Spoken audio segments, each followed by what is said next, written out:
తిరుమలలో ఈ నెల 22న మంజునాథ్ అనే బాలుడు అన్నప్రసాద కేంద్రంలో కింద పడి అపస్మారక స్థితిలోకి వెళ్ళాడు. ఆ బాలుడు చికిత్స పొందుతూ ఈరోజు మృతి చెందాడు. చిన్నారి మృతిపై టీటీడీ అదనపు ఈవో స్పందించారు. బాలుడు మంజునాథ్ మృతి దురదృష్టకరమని అన్నారు. బాలుడు మృతికి సంబంధించి సీసీ కెమెరాలను పరిశీలించామని తెలిపారు. ర్యాంప్పై పరుగెత్తు బాలుడు కింద పడ్డాడని, అతడికి ఇదివరకే గుండె సంబంధిత చికిత్స జరిగిందని వివరించారు.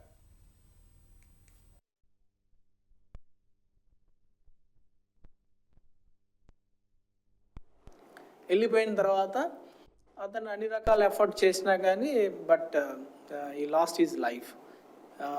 అయితే దీంట్లో ప్రధానమైనది ఏంటంటే మనకి తెలిసింది ఆ బాయ్కి when he was 9 years old ఈ హ్యాడ్ అండర్గాన్ ఒక హార్ట్ సర్జరీకి ఈ అబ్బాయికి ఆల్రెడీ జరిగింది. ఈ హార్ట్ సర్జరీ, ఈ పర్టికులర్ డిసీజ్ ఉండే హార్ట్ సర్జరీ జరిగిన వాళ్ళకి హార్ట్ బీట్స్ ఎప్పుడు కూడా అనీవెన్గా ఉంటాయంట. నేను కూడా డాక్టర్తో మాట్లాడటం జరిగింది అనమాట. సో దానివల్ల ఆ బాయ్ చనిపోయాడు. కానీ అక్కడ ఆ రోజు మేము ఎంటీవీఏసీలో ఏ డేటా చూసినా కానీ స్కాటర్డ్, జనాలే లేరు, పూర్తిగా మేము ఆపరేట్ చేయలేదు.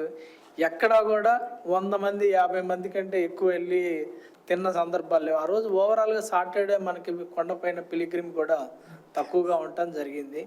సో ఎందుకో ఆ రకమైన ఫాల్స్ న్యూస్ క్రియేట్ చేసి ఫ్యాక్ట్స్ని ఉన్న దాన్ని ఒక రకంగా మార్చి అది అక్కడ ఏదో ఒత్తిడి జరిగిందని చెప్పడం అనేది ఫార్ ఫ్రమ్ ద ట్రూత్, నిజాయితీకి చాలా దూరంగా ఉందని చెప్పొచ్చు.